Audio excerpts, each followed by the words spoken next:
And so we see a pattern and understanding that even in this description of the prophet, that there is 7 levels, and that each prophet is assigned a status. And that at each level there is still in existence a hierarchy and a patterning that is going on. And that each of the prophets, as our prophet ascends, encounters each of the other prophets and is greeted and ascends through them, recognizing them and they recognizing him. It is an organization that is accepted and a system that is known amongst them in the higher realms. And they recognize each other and we recognize them. Oh, you hear strange tales here at the hotconflict.com video series, that you hear strange tales from beings at the 4th dimension or the 5th dimension.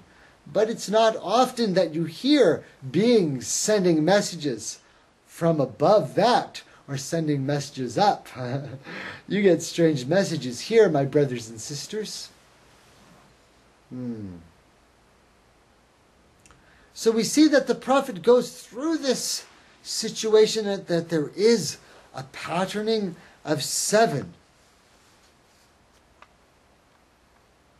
Well, let's go back to our story a little deeply again and say, we talked about this concept amongst the Jews and Solomon and the exorcising of demons and spiritual entities and the 7 chakras. And I said I'm going to prove to you all of this. And we talked about Jesus performing a chakra cleansing or a removal of the dark energies on Maria Magdalena, and it being described as an exorcism.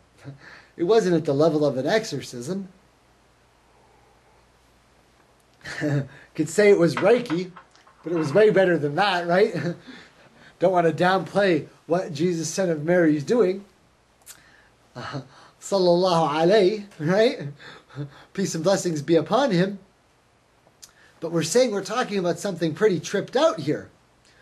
That we're talking about this process, and we're saying, is it there in Christianity that there is 7 systems within us, that if we let this affect us, it starts to deteriorate our system?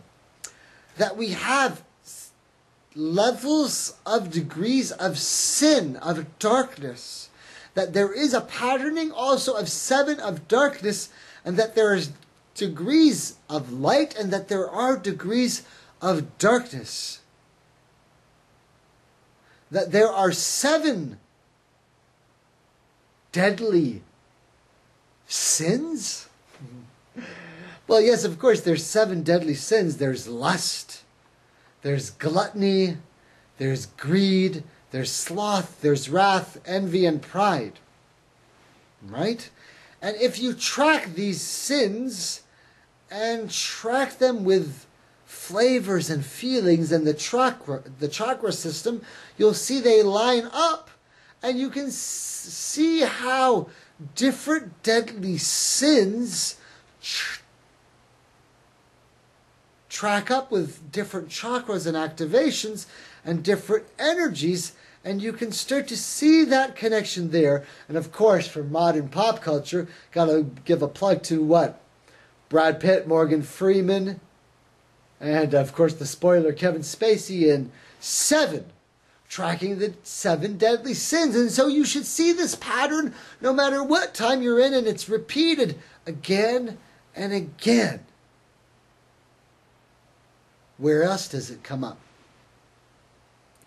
Another Christian myth is the story of the 7 sleepers, about 7 pious men who are trying to avoid paganism, and they're on the true faith, and they go into a cave and fall asleep.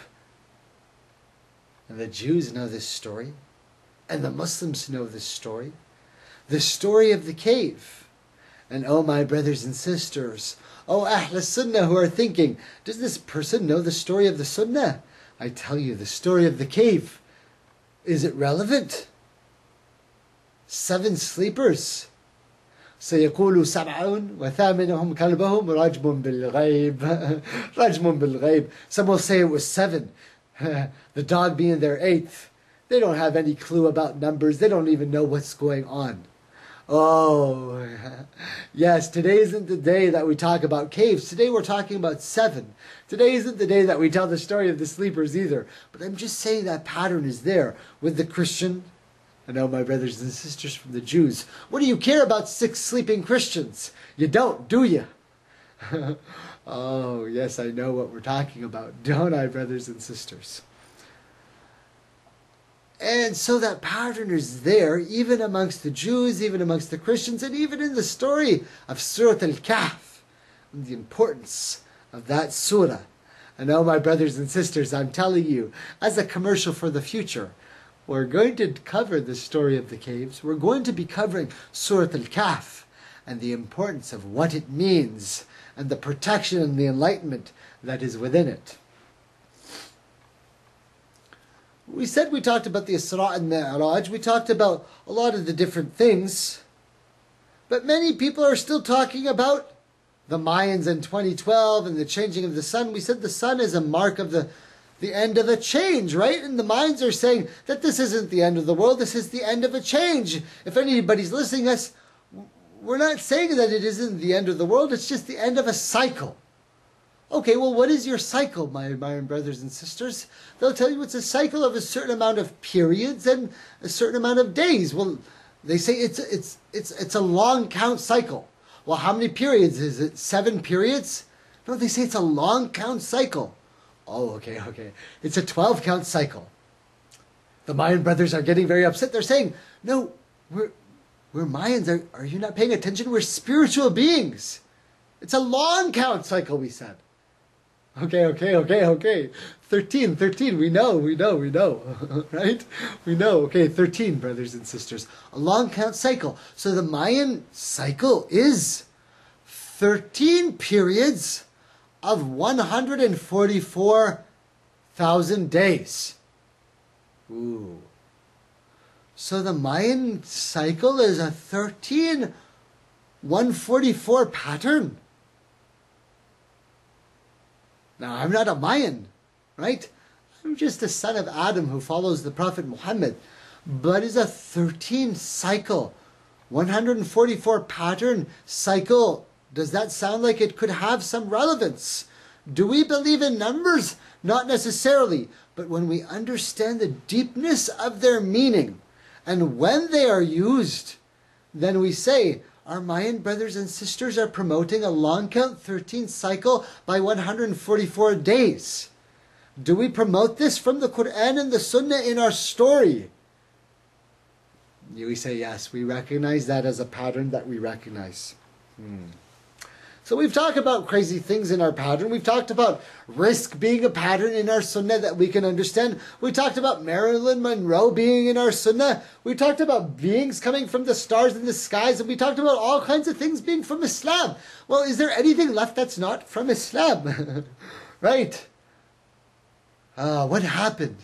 The Muslims spread and they got to Africa and they spread further and they got to different parts and they spread east and they spread west and they got to the most western point of the world. They got to Al-Maghrib, the west, Morocco, and the leadership looked there at the setting sun. Setting, rises in the east, sets in the west, and they looked forward and they thought, one day this sun is going to rise in the west. And they wanted to get across this ocean, but they went north instead. And we all know what happened in history. And it's taken a long time for you to get to the point where someone who says to you, my name is Salim, son of Shamshad, from the family of Siddiq. I am a follower of the Prophet Muhammad, and I know the meaning of the words. And I follow the Sayyid al-Mursaleen, the master of the masters. I have been assigned to be the person here in the West